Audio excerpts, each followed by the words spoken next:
Mike. Mike is our MLS operations officer. He is also our IT guru. Mike, if you'll introduce yourself to everybody and kind of give them a background, and then it's all yours. Sure. Thanks, Regina. Yep, I'm here housed upstairs. So at the Four Rivers office. I started not almost as when Regina did, so a little bit less time. But I started in the industry in 2002.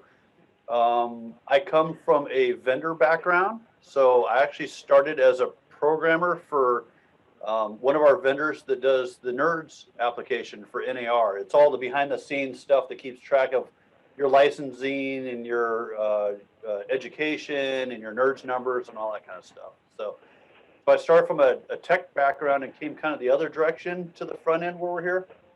Um, One of my bosses years ago decided, she's like, "You're not a programmer," and I kind of got offended. I'm like, "Yeah, I am." She's like, "No, you're not." She's like, "You can train, you can hold a conversation. You're not like the regular, computer geeks. No offense to anybody who's a computer geek, but I are one of them too."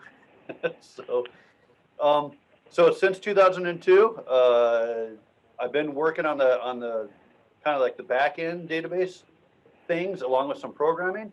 After a company called Rapatoni that I worked for 13 years and managed their support department, my staff would answer questions for association staff like we have here at the office. And then after that, I went to work for CoreLogic, and I actually worked for Matrix. So I know very well the front end of the system and all the switches and things that are configured behind the scenes. And then after that, I was rescued to Texas here from Four Rivers, so and I love every second of it. So it's nice. Before that, I was living in Vegas, and Vegas is cool, but it's after 3 days, it's time to leave. um, let's get started. Since we're not going to take a break, let's jump right in. Does anybody have any questions? How many people, first of all, how many people have been in Matrix prior to today? Anybody? Okay. Has anybody entered a listing in Matrix as of yet? Oh, congratulations on getting this contract. That's cool. So, okay, so only a couple. So if you're not familiar with Matrix, I know it's a lot of information that comes your way today, just with everything, and especially the MLS training. I'm going to go into some of the highlights and some of the details and gotchas to keep you guys out of trouble.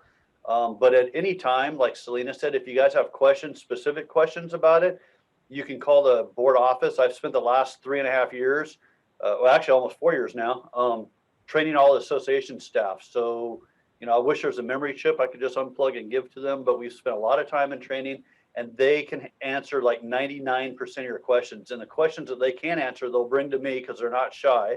And if I can't answer them, I'm definitely not shy, and I'm completely impatient. So I'll take it right up to CoreLogic to try to get us answers. So, by all means, use the board office here as your front line of defense for anything. Hey, how do I add a client, or how do I input a listing, whatever. So we can help you out with that. So looking here, what we've got is the Central Texas MLS coverage area. And what a lot of people don't understand is that the MLS is a separate corporation from the board. A lot of people talk about MLS and association as one, and they're not. They never are. But many times, more often than not, they're not regionals like Central Texas is. They are like San Antonio and San Antonio MLS, right? You have Sabor and San Antonio's MLS. You have Austin and Austin's MLS. So a lot of times they're talked about one of the same, but they're not. So our area is covers, as you can see here, 15 counties, and obviously the dark blues, the 5 counties of the Four Rivers area.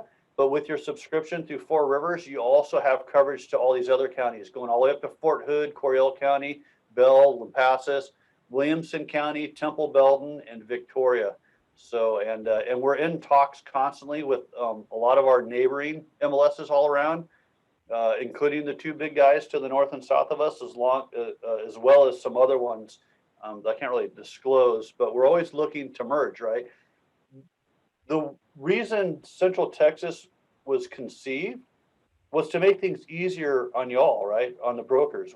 Every time we ask the brokers, what's going to make your life easier, And instead of having them to pay all these different dues and log into all these different systems just to list a listing or just to do a search to make a CMA, it's a headache when you have to go to Austin and San Antonio and Central Texas and HAR and Kerrville and all these different places, Highland Lakes and stuff. It's really a pain. So with the merger of New Braunfels and Canyon Lake and Seguin and San Marcos and stuff like that, we kind of started Central Texas MLS. So, and the bottom line is, whenever you talk to agents or brokers, right, they always say, "Hey, I want one source to go and enter all my data, do all my searches, and that would make life easier on me." And that's the bottom line of what we're trying to do here. So, that's kind of why we're here. Next slide, Lisa. So I don't like to end on a bad note, so I'm going to start on a bad note. So let's talk about some of the most common violations, right? Because nobody wants to get a bill or a fine, right? We all want to do the right thing. So these are the 5 most common things that will get you on the bad boy list or bad gal list, and we want to keep you out of that hot water. So the number 1 thing are branded or copied photos. Okay, so branded or copied photos, when I mention that, whenever you're going to enter a listing, right, and say you take a listing here in Central Texas, you're going to enter your listing in Central Texas, you're going to add all the photos and all the property information and et cetera, for tabs and tabs and tabs, it seems, when you enter a listing. You want to take your original photos from your photographer, hopefully professional photos, if not, good quality iPhone photos, I suppose, and upload those into Central Texas MLS. That's a non-issue. But what happens, and what I see a lot of times, is that when you also go and you enter that listing into San Antonio, or you go ahead and enter that listing into Austin, by all means, if you're paying for the other MLSs, you want to get the most bang for your buck. So by all means, enter those listings in those other systems. But what you don't want to do is copy your listings off Central Texas MLS and save it to your desktop and then upload them over there, because we brand our photos. There's a little icon on there that says Central Texas MLS, as does Austin, as does San Antonio. And there's huge copyright problems and hot water you can get into. And every now and again, I'll see somebody where they'll copy their listing and they'll put it into Central Texas MLS, and it's going to have 2 watermarks. It'll say Stayboard and it'll say, CTX MLS. And that'll get you in big trouble. So with the listings. So don't do that.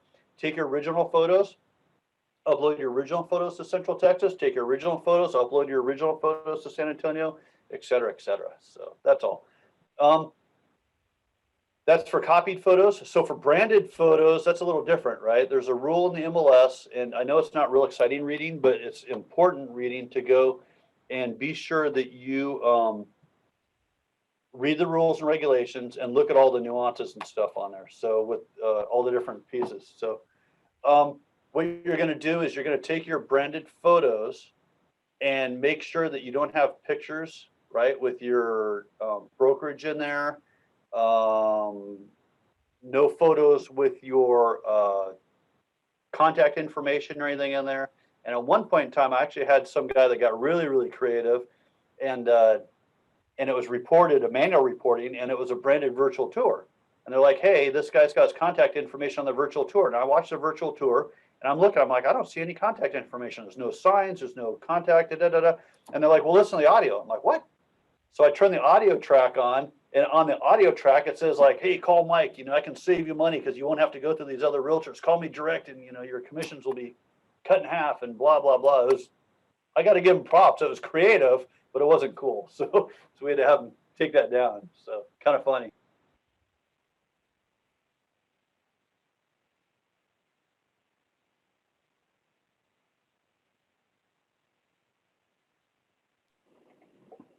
All right, address is not mapping accurately. Computers, right? Garbage in, garbage out, and unfortunately, as fast as our areas are growing, they're far from perfect. So when you have an address in the system and you put in, 936 Green Road, be sure that you double check on listing input. You double check to see where the computer put the map pin, because sometimes it knows where it is, sometimes it doesn't. We have a lot of new subdivisions. We have a lot of new areas. We have a lot of new, streets that don't even show up on Google or Bing Maps or some of the mapping programs. So you want to be sure that if that's the case and it doesn't know where to put your property, that you manually place the pin, the push pin, and tell the computer where it's at, and then you won't have any problems at all.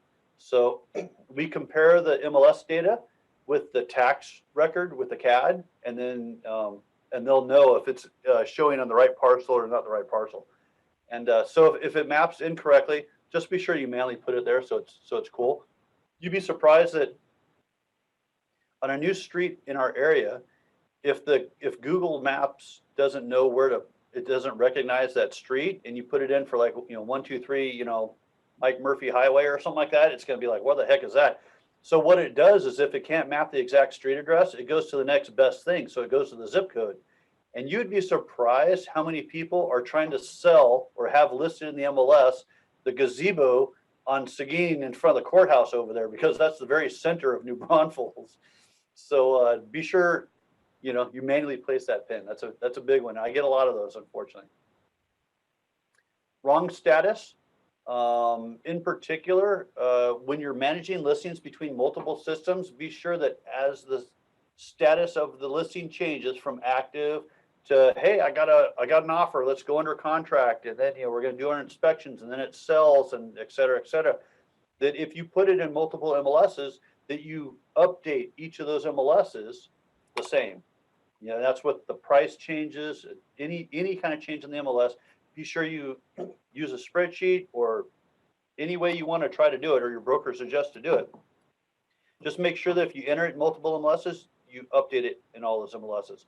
What I see a lot of is that people will put it in multiple MLSs, and then, like me, right? All of a sudden the thing goes under contract, and then the title closes, and you get your check, and you're like, woo, I got a car payment I got to make, or house payment I got to make. So you take the check to the bank, and then you forget to update it in MLS.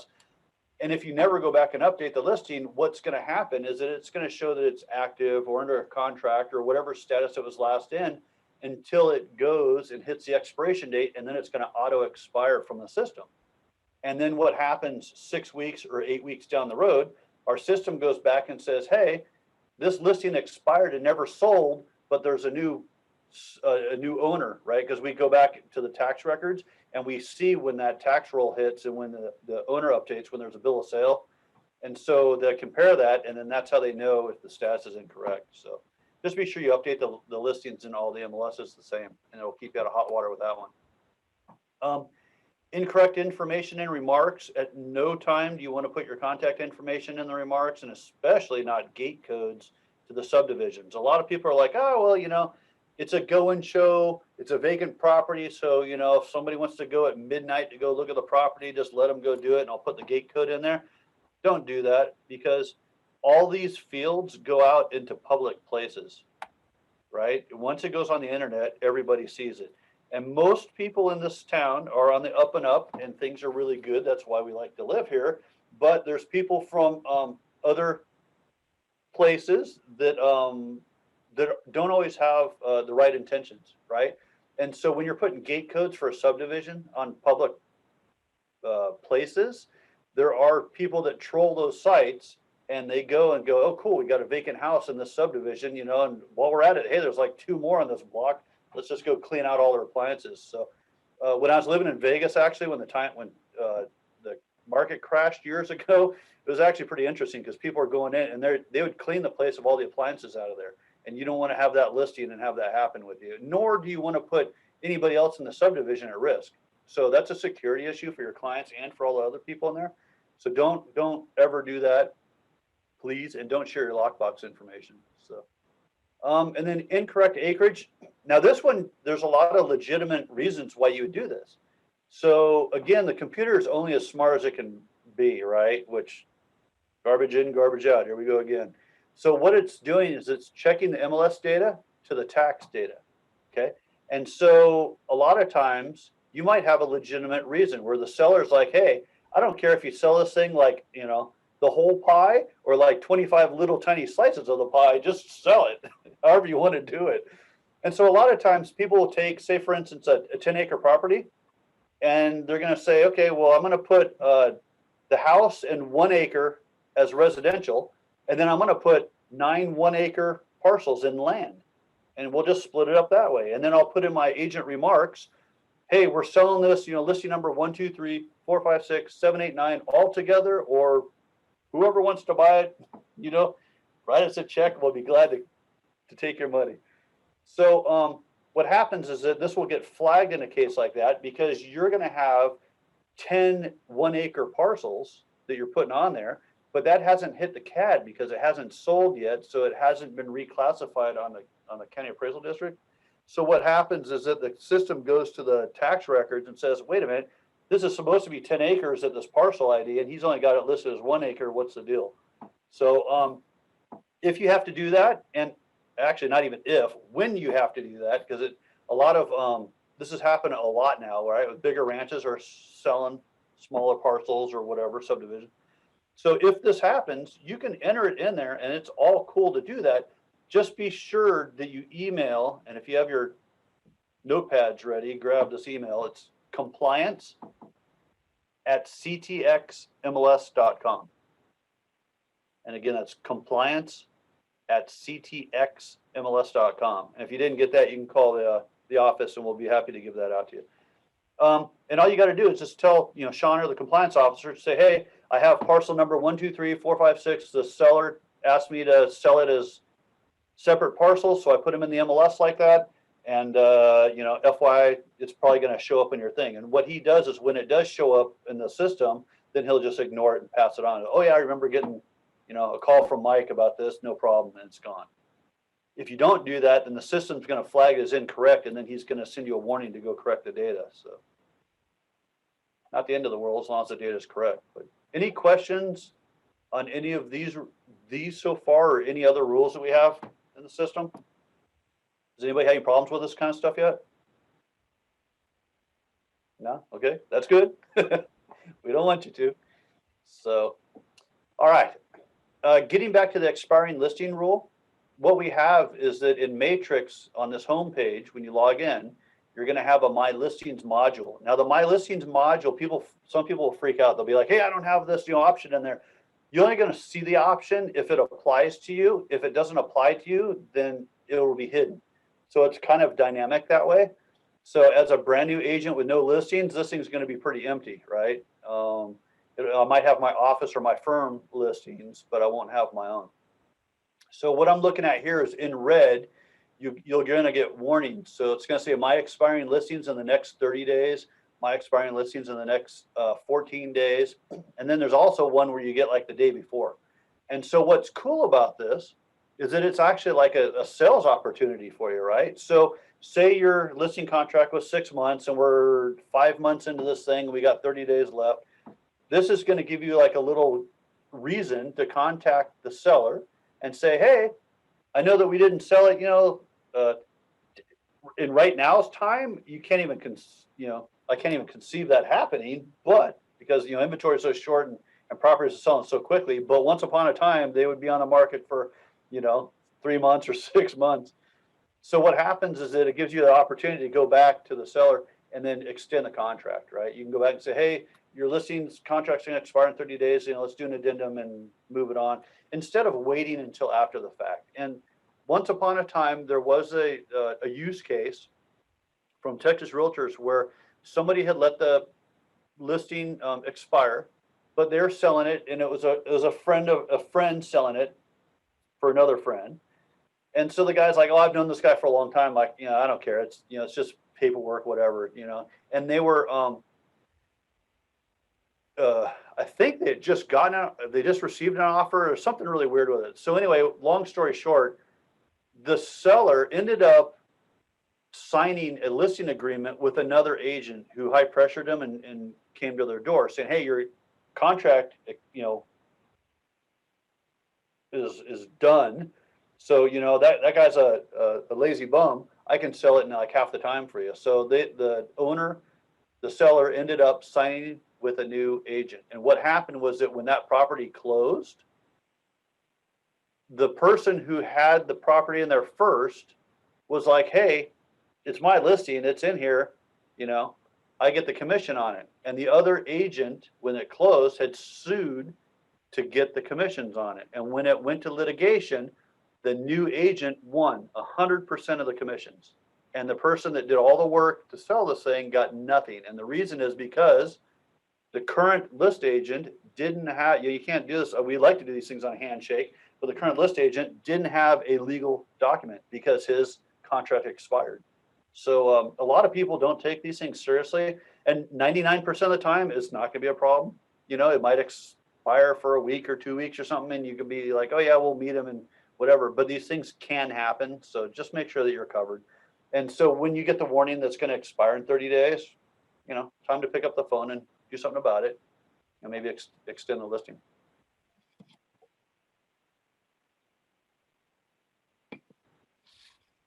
Report it. These are the, I call this the tattletale link. So this one on the listing detail, there's going to be, at least if you hit the next slide, what happens is in the listing detail, like you see here, you're going to get that little exclamation caution button on there. And on this one right here, what you do is if you click on it, if you see something that's not right with the listing, you can report it to us manually. Usually I get these things, sometimes if there's gate codes or contact information, you know, the system it's not perfect, it can't pick up everything. So these are the ones where you'd want to let us know if something isn't right about the property. You know, if the list agent put the property in as a 3-bedroom and you get there and it's really a 2-bedroom with, like, you know, an office or a bonus room, but it doesn't have a closet door, doesn't have a door on the front, you're like, hey, wait a minute, no, that's not right. This is how you can report it to us. So you click on this button, the next slide will show you, it opens up a new window, and it tells me the listing number, tells me the, you know, everything I need to know about the property. I can cross-reference it, and then in that little text box, you can type in there all the details of what is wrong with the property, and then we'll go and investigate them. So we get all of these and we investigate all of these. The difference is, or I should say the main thing is, you guys are completely anonymous. Like, I know who you are and I know who the list agent is, but at no time will I ever, or does the list agent ever know who actually reported the violation. And we like to keep it that way, right? Because we want to encourage people to make sure the data is correct and to report things that aren't correct, but we don't want things completely weird and awkward with you guys, because tomorrow or next week, you might be sitting across the table from that same agent with another deal. So we don't ever want to do that. Now, that's a double-edged sword, right? At the same time, we're also like IRS, where I'm not going to come back to you and be like, oh yeah, we busted that guy, thanks for reporting him, you know, he got like this huge fine, you know, and he'll never do that again. You're not going to know what happens. And sometimes, depending on litigation or whatever, you might see him correct it right away, and you might not see anything corrected at all. But I promise you, we follow up and we investigate every single one of these, and we're in contact with the brokers of the agents of those listings to get it corrected. Every now and again, there's something that comes up where there's litigation, all that stuff, and we can't touch the listing legally. We have to leave it there. And sometimes I'll see reports coming in for the same listing over and over and over and over and over and over and over. Like, hey, I reported this thing like a month ago and you guys haven't done anything yet. Oh, I promise you we're doing something, but I can't tell you the reason why. So just rest assured, we follow up on every single one of those. So on the workflow for violations, we've got 3 different workflows.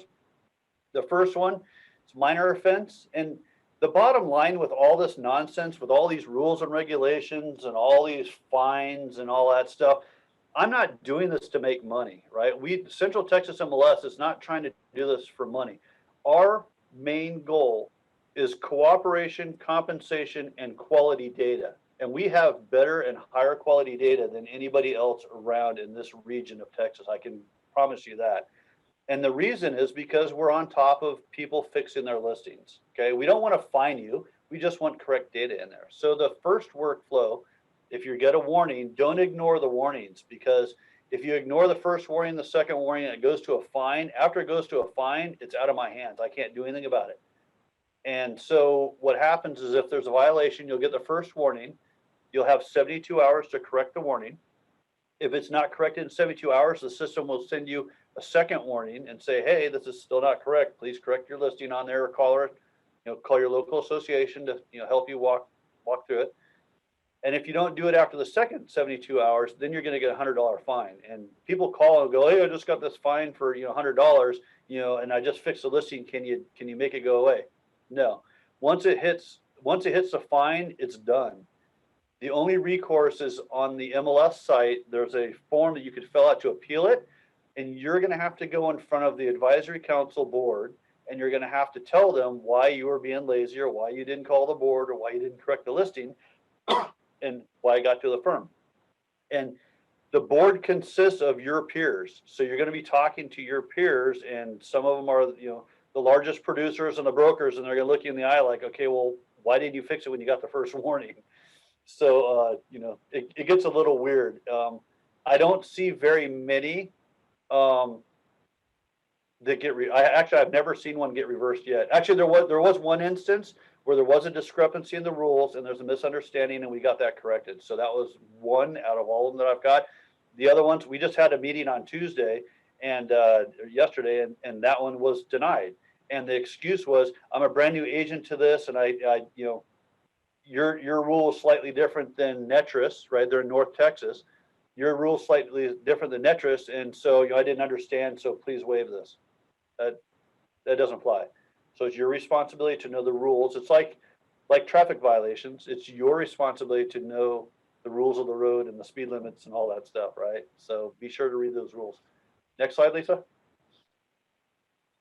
I know I'm kind of hounding everybody on this, but there's a reason I get a lot of calls on some of these things, and they're totally like preventable. So the second workflow is, they call it a serious offense, and those are automatic $100 fines. Those are like allowing the listings to expire if you don't update all the statuses and it goes to sold. Branded photos, that's because there's copyright issues involved with those. And then duplicate listings, that one actually really doesn't even apply anymore. That's in the rules and regulations, but I actually changed the system a couple of years ago to where you can't. There is a way to do it. I'm not going to elaborate any more on that, but people can trick the system and get two listings in the same property type active at the same time. Usually the people that do that, it's one of two things. They either do it totally by accident, but if you're using AutoPop, where you type in the parcel ID or whatever, it automatically fills in the address and all the information. And if you had two listing contracts in there at the same time, you would hit submit and it would give you a warning saying, hey, you can't do this, something's wrong, you got to fix it. And then you have the other person, they're trying to get more bang for their buck, and they're trying to get, more visibility on public sites. So they'll slightly change some of the information so to bypass this, and eventually the system will pick it up on the back end, and you'll get an immediate fine for $100 on that. So, but for the most part, it's going to give you a warning if you're trying to enter a listing. The other thing I see too is that if the listing had changed contracts, so say the seller was with another firm, and that listing agreement expired, and then they picked it up with the new firm, the paperwork, the listing may have expired on one end and you have a signed listing agreement on the other end, but if the old listing agent is being lazy or nasty or whatever, and they just haven't updated the listing in the system and it's still showing active, you won't be able to enter that listing on your side until they terminate and withdraw their old listing. So every now and again I'll get that, but that's not very, very popular, but it does happen. And then the egregious offense, okay, the biggie on this one, that's a $1,000 fine. So these are the huge ones that you absolutely don't want to do. And the biggest offender with this is sharing your password. You're logging your password information. And it doesn't matter if it's a husband and wife, if it's a team, if it's an office friend, if it's your neighbor from another city that wants to move in here, it doesn't matter. I track IP addresses behind the scenes. These things get flagged and they show up. Sometimes it's a simple call, and sometimes it's a bigger issue. I've also seen where people will use, the common thing right now is that people will use the term is escaping me, I'm sorry. It's a listing coordinator. And the listing coordinator might be in some other state. They're just a data entry person, right? Doing all your data entry. And so they'll be like, hey, we need access into the system. The right way to do that would be to contact the board and say, hey, I have a personal assistant or a listing coordinator that needs to enter my listing information in there. And what we do is we set them up. There's a fee for it, but we set I can tell you the fee is a lot less than $1,000 anyway. But anyway, the right way to do it is to set them up as a listing, as a personal assistant, and then they can work as you and do the work into the system. Okay. There was once upon a time there was a firm, a couple of firms that would advertise, hey, for new agents, you won't have to pay so much in commissions, and no MLS fees for your first year because you could just use my login. Yeah, if you get caught doing that, it's going to cost you $1,000 per fence. It's going to cost a broker $1,000 per fence as well. So please don't share passwords. If there's any questions about that, just call the association. We'll get you set up the right way into there. And then on top of it, we just implemented a new security feature called Clarity that's going to be coming out in the next 6 months. And that actually tracks your keystrokes and it tracks your IP addresses. So you can't be logged in New Braunfels and you can't be logged in at Dallas at the same time, because we know you can't drive from here and 4 hours away, be in the same system at the same time, and it bubbles up like a risk level. But the good news is it also allows for single sign-on, so that we're going to be implementing a dashboard so that you sign in one time and then you'll have little buttons that you can click for Supra or for all these different features and stuff, zip forms and all these Texas realtors and all that. And you don't have to keep putting in your password every single time. You just sign in once and then you single sign on everywhere around. So there's pros and cons with that system. And then the next biggest one on that is the just not correcting any of the major compliance issues. So you can't purposely put bad data into the MLS and then figure like, it gives me better marketing to put that comment in there with my contact information. So I'll just like chalk it up to, $100 cost of doing business. So what? Eventually what's going to happen is that will bubble up and you'll be repeating the fine. And so that $100 will eventually turn into $15,000 and you will lose your MLS access forever and not be a guest in the system anymore. So don't do that. But again, all this stuff, it's all for the wrongdoers. It's not for the majority. It's definitely for the minority. I can count on one hand the people that are consistent in doing certain things in the system. And that's unfortunate, but it's just the way they do their business. So the majority of us all do the right thing and we don't have problems. And if you ever get a warning or a violation, don't freak out or whatever, just call right away. As soon as you get it, just don't ignore it is my point. So whatever you do is call, say, hey, I don't even understand like what this means or what I did. Can you help me out? Because again, I would rather you join the association with a personal assistant. I would rather you call me and correct the data, and then we can make the violation go away as it's in a warning stage. Because my bottom line is I want correct data in the system, because without correct data, you guys can't do accurate CMAs, the contact, there's a million different reasons, but the main purpose is to have accurate data into the system. Go ahead, Lisa, next one. On the main homepage, in the external links module, usually it's on the bottom right by default. And the external links module in the middle there, I've circled those, and there's a CTX rules and regulations. And then fine schedule. The fine schedule has kind of been wrapped up in the rules and regulations in our most recent review, so I'll remove that one. And then the CTX MLS service area, remember that first map when I first started that had the map of like all those colors of the counties that we had? Yes? Okay, that's what that is right there. Some people like to print that out in case you have people moving right from Fort Hood to San Antonio or the other way around and all that stuff. So it can be helpful to have it. Next slide. Yep. I think, Lisa, you already covered this, right? With the website to access. So we can skip this one and that one. And here's our dashboard. Yep. And this is the home page that Selena already showed. So when you're looking for help, there's several different ways to get help. Again, my first priority and recommendation is to just call the local association office. I don't know about you, but I hate pre-recorded messages or having to hunt around and all that stuff. I prefer to pick up the phone and just call somebody for help. And our staff here is phenomenal with that. If it's after hours and the board, say you're working at, 1:30 in the morning because you can't sleep or whatever. If you need weekend or after hours help, you can call AnswerLink. I exaggerate a little bit because even AnswerLink's not going to open at they're not going to answer at 1 in the morning. But if it's weekends when the board office is closed, on the top of the main homepage, it says Answer Link Help, and I'll have their 1-800 number. It's kind of good and bad, right? There's live people that answer the phone. They're in Florida.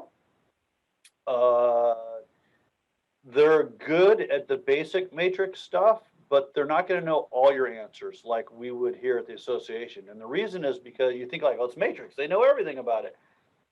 They know the basic operation, right? And the good news with you guys joining Central Texas and the fact that we're on matrix is that 90% of Texas MLSs are on matrix. There's one exception to our south, and there's 3 exceptions to the north.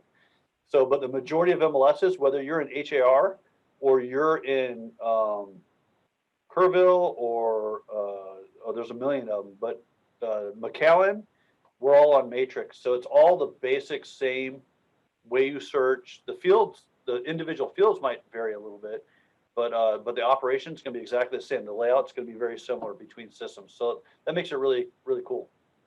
And then there's a help tab. The help tab, you can click on that, and then this next slide will show you, there's video tutorials. There's a whole bunch of help text and PDFs and things in there, right? Hey, how do I make a CMA? How do I, search a listing? How do I, what was that concierge mode that Selena was talking about? How did that work again? You can type in here, and it will give you a document that will explain how that works. Now, if you had a question as far as an individual field like ETJ, so you're looking at a display or input and you're like, what is in ETJ? What does that mean?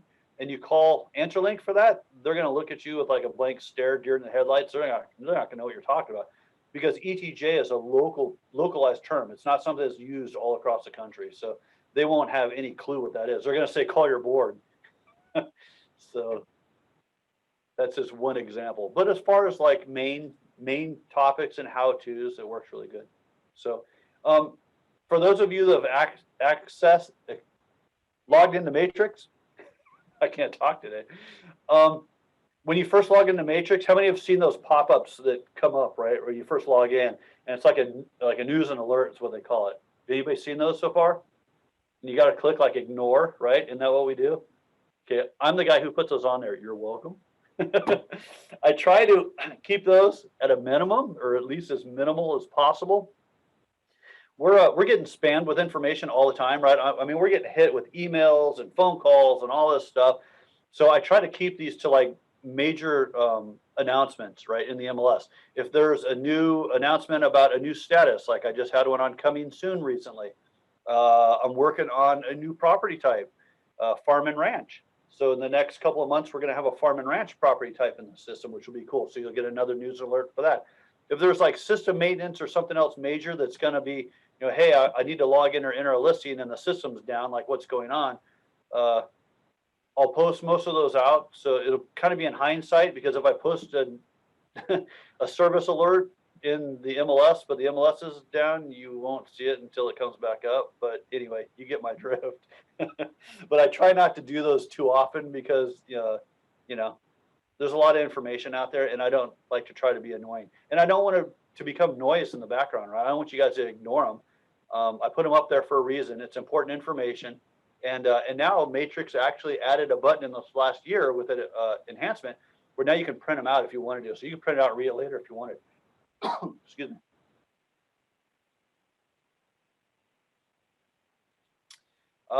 My favorite place to go for learning centers and information and stuff, I know we're all real busy. We don't have a lot of time, but these were really cool. So Lisa put these together on the Learning Center, and we've got Matrix MLS and Realtor Property Resource for RPR, Showing Time. And these vendors have put together some really cool, like, short videos. They try to keep it between 3 and 5 minutes for each video. And when you click on the button, the next screen will show you, I think. No, we'll have to put some more screenshots in there. But when you click on the Learning Center, it's really neat, because you have, like, for Matrix, you'll have, like, it's called Matrix 360 Studio. And there's a whole bunch of little, like, icons with short little videos and how-tos do a whole bunch of things. So by all means, go to the Four Rivers website, click on the Learning Center, and go through some of those links when you guys have time, because there's some really good, helpful, like, it's kind of like their most common questions that they get on a national level. So, and they're really good, easy to follow videos for that. So the next slide is going to show some of the extras that we try to include. We try to give you guys like the most bang for your buck, right? I mean, you're paying a lot of money in dues all over the place. So anything that we can add into the system without being too much clutter, we try to do. So RE Technology is one of them. RE Technology is it's a national news center. So with industry news, you can subscribe if you wanted to. There's a free version for agents, right, that you can access. And then if you wanted a more robust version on there, you could subscribe to it. And it's the information's like agent specific or broker specific, and there's a lot of good like industry trends and things that are happening across the nation. All that kind of stuff are on there. So for RE Technology, if you get the subscription service, there's an email version that comes out, and then there's a version that you can brand to your clients that you can send out to them that's going to have your contact information. So it's kind of cool, but the free version's included. So if you just want industry information about what's going on with other associations and stuff, and if you want to be on the cutting edge instead of the bleeding edge of things, this is a good source. This was blowing up with the most recent Zillow announcement, along with a lot of other sources. We have eProperty Watch. eProperty Watch is really cool. That came from CoreLogic. And so that's another widget in the bottom down there. And what happens is when you open up that's also a subscription if you wanted to, but it's got a really cool interface on it. And what it does is it's like, remember how you used to get those flyers, or we used to go out and put the paper notepads on people's doors and all that stuff, or we had print out a flyer. Hey, your neighbor down the road sold their house for $350,000. I can list your house and sell your house too, and it had your information on it. This is kind of like that, only it's like an electronic version of it. So next slide, Lisa.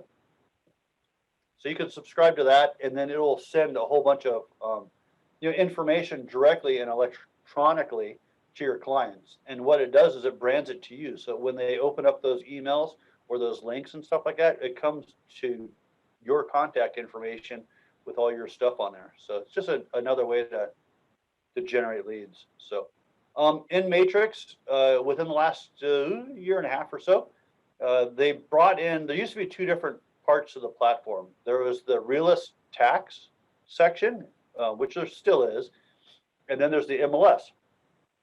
And they were two totally independent and separate things. You had the active listing that were on the market, right, on market properties.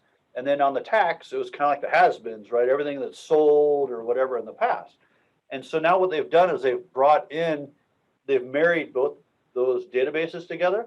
So now they're one of the same. So what you can do is you can farm into certain neighborhoods into the databases. Everybody know what farming is? Are they familiar with that term?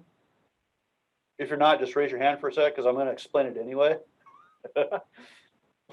So what happens is there are certain title companies that will do this for you, but you can do it yourself within Matrix. But farming is when you want to specialize in a certain neighborhood. So say, for instance, I want to specialize in like River Mill right here in New Braunfels, right? I like that subdivision. So how do I go to those people that haven't listed their property yet and get my information out to them, right? I want to send them a mailer or a flyer or a contact or whatever. You can get that information. But how do I do it? Because they haven't listed their properties in the MLS, so it's not in the MLS data. So you have to go to the tax record data. But now you can do it all in the same place. So on the next screen here, under the search tab, you click search. And if you've never used it before, you might have to click the more. So see on the very bottom of that drop down, it says more. That list is kind of dynamic also. So the first time you click it, you click more, and then you're going to click public records, and then it will show up in your drop down like this. And when you click on the public record search, you have the same look and feel as you do in Matrix, every other part of Matrix when you're doing searches for properties. Only look at the screen, it's slightly different, right? You can search by owner name. You can also go to the map search like Selena was showing earlier, and you can do like a polygon or draw something in a certain neighborhood. So in this case, I used River Chase as my example. So the next screen, so you come off over here and I say, hey, this group of houses is what I want to specialize in. So what I do is I draw a polygon around those houses. So I go to my map, I click on my polygon, and then I get creative with my terrible drawing. If it's not straight lines, forget about it. So, so you can see here, I circled that neighborhood. Next screen, I'll get my results of all those properties. Now again, these are tax records. These have not all of these have ever been in the MLS, and those little flag icons, like that little purple icon or the blue icons, those will tell you different things about the properties. If it's ever been in the MLS before, never been in the MLS. So what I'll do is I'll select all my results, and then I'll click print. And then when I click print, I have these extra options. Now these options don't show up when you go to print a regular flyer or a regular display, right? These options only show up when you do the property record search. So what you can do is you can load your printer with those 5160 labels, every labels, and then you just choose whichever option you want as far as the order of the information, right? You want like the parcel ID number first, or the owner's name, or their mailing address, or physical address, or whatever, right? So, and then you click print to PDF, and you get something on your printer like this, if you loaded your labels correctly. And then what you can do is you can put those on envelopes or whatever, or postcards, and you can direct mail certain neighborhoods. And the funny thing is, you guys have the advantage because this is a somewhat of a newish feature that they put in within the last year and a half, and not a lot of people know about it or are using it. So you could potentially have the market advantage just by being here and doing this. So you can farm your own properties and your own neighborhoods by doing that. And again, it was search property records. Is that cool? Yeah, it's kind of neat. Apps, there's a million apps out there. There's a screenshot of some of the most current apps that I use. So you can see here, we've got Central Texas MLS, which is the CoreLogic like Matrix app. There's a Showing Time, RPR, Realtor Property Resource, Supra, Zillow, etc. So we'll start with the Central Texas MLS. Central Texas MLS is really cool. Now all of them kind of do the same thing, right? You can all draw on your phone or your tablet, and you can do basic searches and stuff. This one's kind of neat because of a couple different reasons. Number one, it has all of your listings that you put on the MLS. All of your listings will show up here. So if there's like I think there's 3 different changes that you can do from your mobile app to your property and your listing. Price change, status change, and something else that's not coming to mind. Anyway, I believe there's 3 different things. It's pretty basic, but if you're on the road and you need to make a change to your listing on the fly, you can do it within the MLS. The other cool thing is that it's got your contacts. So if I put in Mike Murphy in my contacts on the desktop version of the MLS, I could download this app, and then I'll have all my contacts right here at my fingertip. And then even better, which Regina really likes, especially as being the AE, if she needs to contact an agent, she likes to use this app because it's got an agent search in there. So you have the agent directory. And when you click on agent directory, see, she's nodding her head because she does use this all the time. When you click on agent directory, then you can find all the other agents and brokers and stuff in the MLS and Central Texas MLS in case you need to contact them or email them or call them or whatever. It's right there at your fingertips. So it's pretty cool.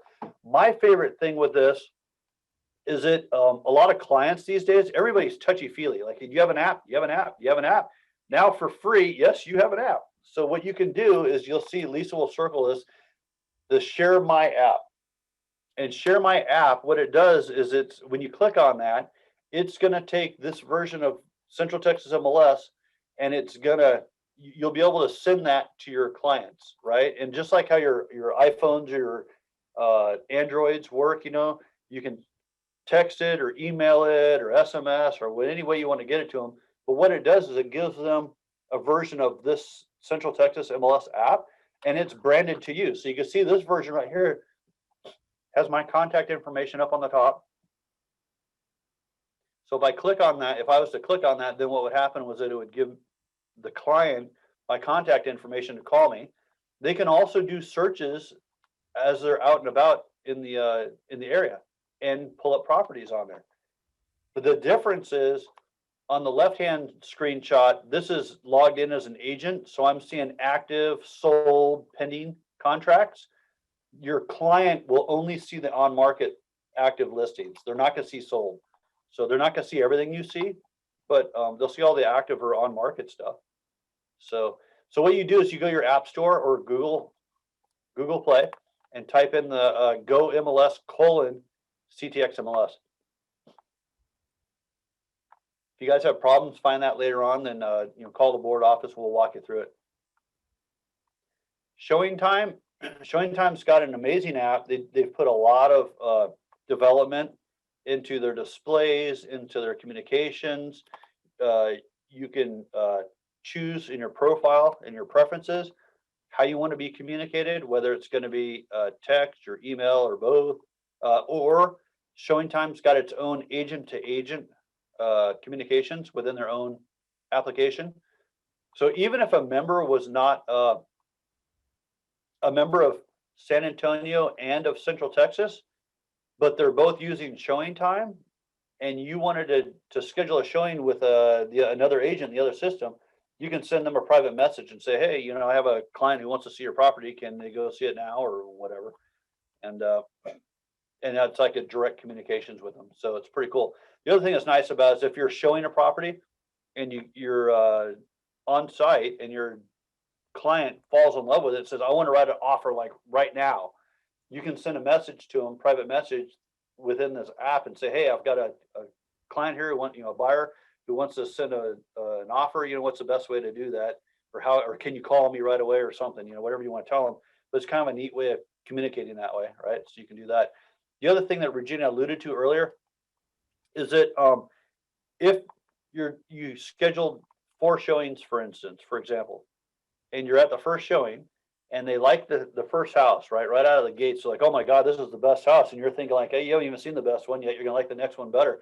But they want to take another look around, right? You already did like the walkthrough, and they're like, you gave it like 15-minute window, and they're like, well, I want to just really take it in. So they want to take more time, and you're thinking, oh shoot, I've got another showing here in the next couple minutes that we need to get to, but we're going to run behind. So in the old days, what you'd have to do is call each of those list agents and say, hey, we're running behind, we're 15 minutes, sorry, we'll be there as soon as we can, click. And now what you can do is on the showing, there's a delay. So there's a button you can click on their interface, and you can delay your appointments by 15-minute increments out. And what's cool about it is it doesn't just delay your next showing, it delays all your showings 15 minutes. So, and what it does is it also sends a message, depending on the preferences of how those agents set up in Showing Time, it's going to send them a message saying, hey, you're running 15 minutes late. So that way they can call their, the sellers and say, hey, they're running behind, go take the dog for like another extra walk around the block or whatever you got to do with the kids at the park, until they show up. So it's kind of a neat feature, the way it's all just kind of shoves everything down. But it's really easy. With a click of a button, you can do that. RPR. RPR is kind of a wild program. It's free. It's sponsored from NAR, from the National Association of Realtors. It's a national database. Because it is from the National Association of Realtors, they're pulling MLS data from all the MLSs across the country. So you might think to yourself, why would I want to search in Washington or California or wherever? I'm selling properties right here. A lot of times you might have a client, especially now, people that are relocating. And even though you're not going to be a local expert in those markets, you could potentially use RPR. You want to be the main source of information, right? Whenever possible.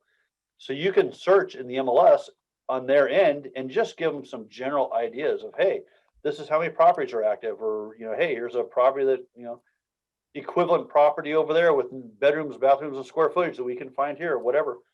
So, but not a lot of people actually use it. When we had live classes here, just to make CMAs by using RPR, they were doing 8-hour classes, and you're thinking like, oh my God, that's like ridiculous. The reason is because RPR can be very easy to use on the surface, but it can do some very, very complex things and very good things. And I got to tell you, even though I used to work for Matrix, their reports stink. They're not real pretty. They're blah. You know, what do you want from me? I'm not a designer. I can't make it prettier myself. Don't forget, I'm a propeller head programmer. I can make it work. I can't make it pretty. That's where Lisa and like other communications and creative people come in.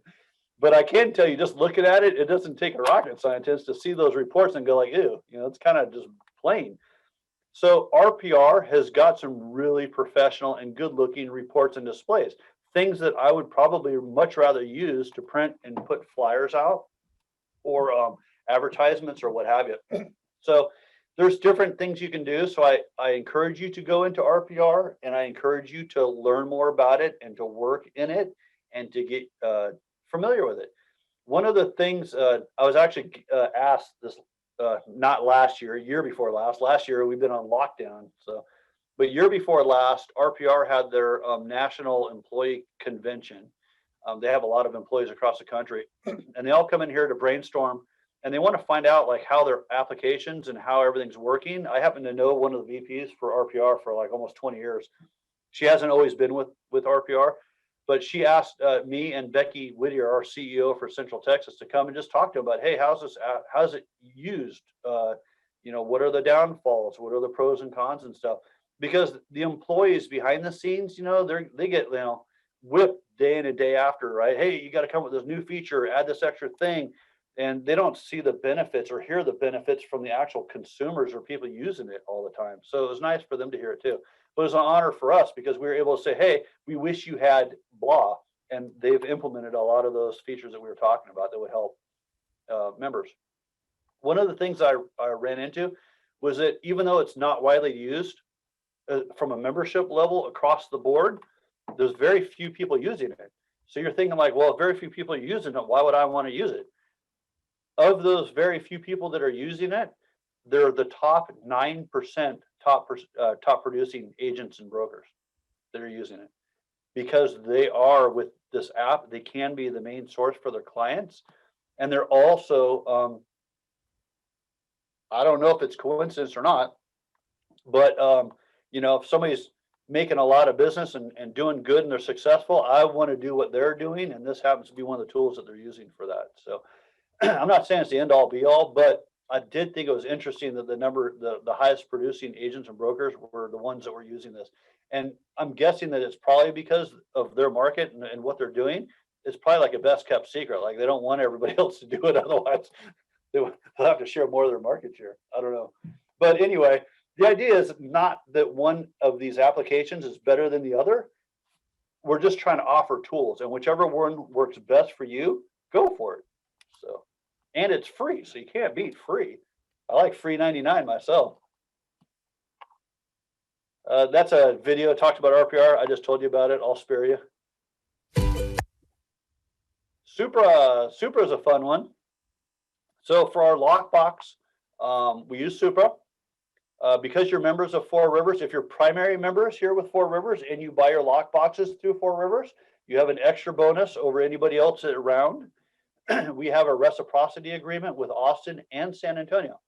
So you buy one key and your key will open up all the lock boxes in Central Texas, obviously, but also San Antonio and also Austin. But the good news is San Antonio members can also open up your lockbox here and show it.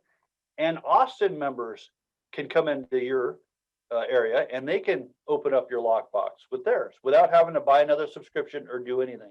It's a reciprocity agreement that's been in place for a very long time, and it still exists today, and it's very good. What can't happen is that San Antonio people cannot just go in and show Austin and vice versa. So we have a very unique thing here. And out of the 5 shareholders in Central Texas MLS, and I don't favor one over the other, but you're very unique and you have a bit of a market advantage if you're buying your lock boxes through Four Rivers and your key through Four Rivers. So because it's co-op through Supra like that. So Supra's got some cool things, you know, like a flashlight. There's a flashlight icon on there. They've got an internal agent-to-agent chat. It's Bluetooth, you know, this is all kind of stuff. This is all like has been technology now, you know, at the time it was cutting edge. Co-ops with the other MLSs. One of the things I have to give kudos to Supra about is their security, right? Everybody talks about security and hey, when you're showing properties and all that, you always want to protect yourself and make sure everything's cool. For free, they did not up our dues or our fees or anything. They just felt that enabling the alert option on the Supra program, all right, on the app that they have on the phone, was important enough to want to just give it to everybody. So they developed this app, and you can see on the bottom left there, it's grayed out in the screenshot, but it says alert. And basically, what it does, I'll show you what it does in a little bit, but it basically will send a message to whoever you put as a contact. And so if you're feeling uncomfortable while you're on a showing, you're already using your app to open the box to gain access into the system. If you gain access in here and all of a sudden, you're feeling uncomfortable with whoever's there, it'll send a message to your contact on there saying, hey, what you could put a message in there to it. So I'll show you guys that in a little bit. But I think it's a neat feature, and I got to give props to Supra for, everybody, all these software vendors are trying to, hey, here's a great new feature, but you can have it if you pay more. So they just added that no charge on there. So kudos to them for doing that. Zillow's Zillow. They've been in the news quite a lot lately. So I'm not going to go into details with them. Love them or hate them. The bottom line is that Zillow is a household name nowadays. They've spent billions of dollars in advertising and marketing, in click rates, in advertising, and you name it. They started as a technology vendor and a technology company. And as that, they've spent a fortune in developing this stuff to the point of, I was out in California 2 years ago for one of their workshops over there, and I found out that, say for instance, like Alex logs into Zillow and he's looking at a property, 123 Main Street, and I log in on my app to Zillow looking at 123 Main Street. Well, Alex has like a blue button to click next, and I might have like a yellow button with pink polka dots. They do things like that to test click rates, right? To see what's more attractive for people. Hey, if it's blue, is it more appealing, or is it like, this nasty, whatever color? And so that's how they developed a lot of their software. And this shouldn't be any surprise to anybody, because Facebook and the rest of the planet seems to be doing this. And they're utilizing all this information and data on how we click in things and view things and the number of times we view things, and to their advantage. And they've become a huge market player. And now even bigger, because now after years of saying they're not going to be a broker, guess what, folks? They're a broker. So we talked about fair trade and a lot of these types of things that I won't really go into, but we can't speak ill of what they're doing, and we can't not welcome them to the marketplace, right? Because they're just like the rest of us now. So what else can I say about Zillow? One of the big surprises, it seems, even to brokers right now, is that people will say, hey, I went on Zillow and my coming soon listings are on Zillow. I didn't think that we're syndicating coming soon listings. Or I did get a report recently that there was some sold information being displayed on there. I hope that Texas Realtors and others had to pull that off, because that shouldn't be on there. But people were asking, how do they get this? They're a broker with what they call a VOW feed, and that's a long time ago. NAR had litigation with the Department of Justice to where we have to treat online brokers the same as a brick and mortar. So just like your broker in his office, if he can log into the MLS and see all of this information in the MLS for his listing and other listings, so can Zillow.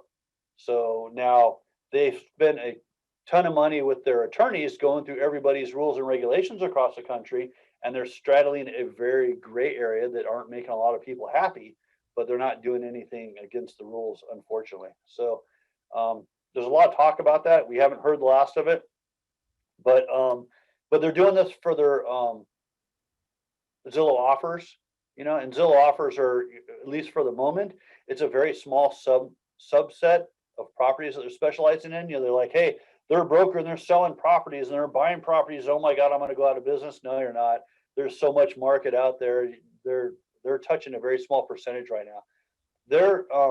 Their model is to go and find a property where people need to unload it, like right now, for whatever reason, that's in good condition. So they're not getting the low end of the price model in our market, and they're not getting the high end of the price model of our market. They're going for the median price. Like they're hitting plus and minus, I think it's like 3 or 5% of whatever our median price range is in the system. And that's what they're targeting, and they're targeting those owners to try to pick off those properties. And all they're trying to do is, with the least investment possible, they want to pay cash for these properties from the Zillow offers deal, get these people out, maybe slap some new paint. I don't even think they're putting carpet in these things, and they're going to turn it back and flip it on the MLS. So that's their pricing model for that, but they don't have a lot of room for error either, right? They're not going to be doing plumbing and a bunch of other stuff on these properties they're doing. So that's kind of their target market on there. I think that's it. You don't need to stay for the orientation. We already had the orientation on there. So what did you guys think about the training from Selena? So did you get something out of it? I hope you got something out of today. So I'm going to show you the Super app real quick before we go. How are we doing on time, Lisa? We're okay? We're good. Let me share my screen then. We have 13 minutes. Oh, no, it won't take that long. I know it's been a long day. Let's see. So those of you that are in Supra, what you'd want to do is you go to the Supra Kim site. And when you log in on the Supra site, I'm going to log in here. You get this page here. It's going to show me my showing activity, a whole bunch of different things about my lockbox and my key and et cetera, et cetera. The part you want to pay attention to is right here, this E-key alerts. When you click on E-key alerts, you will see this. And you'll have to click the enable service. And then you're going to have to put your contacts on here of who you want to contact. So my number one contact, of course, is Mickey Mouse. And if Mickey doesn't answer, I want it to go to Born Free. And then when all else fails, we could always call 9675309 and get Jenny, right? So if you're using a cell phone number, you have to look at all these different carriers, depending on which carrier it is, and set that in there like I did his. And then you put your message in there. So, hi, I'm with a client. This Mike Murphy guy's a creep, send tacos. Hopefully your message is a little bit different. So, and then you save that, and that's what it's going to do. The really neat thing about this is it's just not sending a request for tacos. What it's doing is it's sending my GPS coordinates from my phone. So if I'm not feeling comfortable and I send this message and I'm in like the living room of a property wherever in, Canyon Lake or something like that, for instance, it sends that inside the email or the phone text message to those contacts that I sent. If my phone battery dies or goes offline for whatever reason or something like that, the authorities or whoever you put it for your contacts will have your last known location. So, and that, again, like I say, is all free, and it's all something that Super just added in there. There are other services that were selling their services to do the same thing. So kudos to them for doing that. So I hope that's helpful. Are there any questions for me? Yeah. Mike, the other thing, and if I missed you saying it, I apologize, is if they go in there and set that Super website up for themselves, if they ever get stuck and they need an authorization code, they don't have to call us. I did not say that. Good point. They can, on this website, you can generate the authorization codes within this website as well. Really good if it's on a Saturday, because we're not here. Yeah, we still get enough calls, right, about people wanting to get an access code. So and they do. We themselves, yeah. Yeah, it's we're catching the new people coming in, but our existing members, it's a little bit harder to reach all of them sometimes to let them know there's a new way to do this, because you didn't used to be able to. You had to call the office. So Super has come up with this recently, and it's been really good.